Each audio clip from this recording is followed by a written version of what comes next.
Hi, so this is the TL431. It is used in a lot of different sectors and circuits. You can use it to generate a precision reference voltage, anywhere from 2.5 volts up to 32 volts. It can also act as a comparator, but not gonna sugarcoat it, that's dumb. Anyway, these are the pins. You've got a reference pin, an anode, and a cathode over here.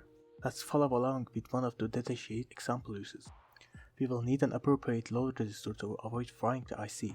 I just use a 1 kilo ohm resistor for this. Then we tie the output, which is after the resistor by the way, to the reference pin.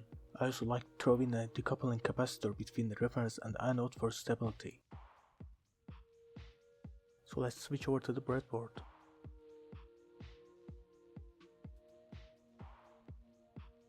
Here I'm using an MT3608 boost converter board to power the circuit.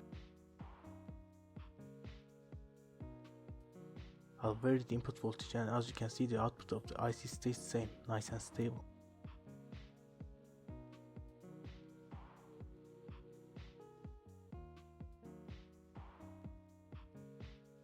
Now let's get a specific voltage difference.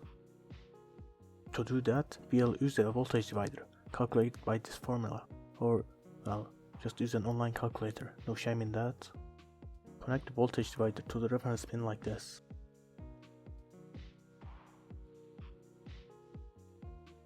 Now I have modified the previous circuit using two 1K resistors for R1 and R2. That should give us something close to 5 volts. Keep in mind that the output won't be perfect accurate because of the resistor tolerances.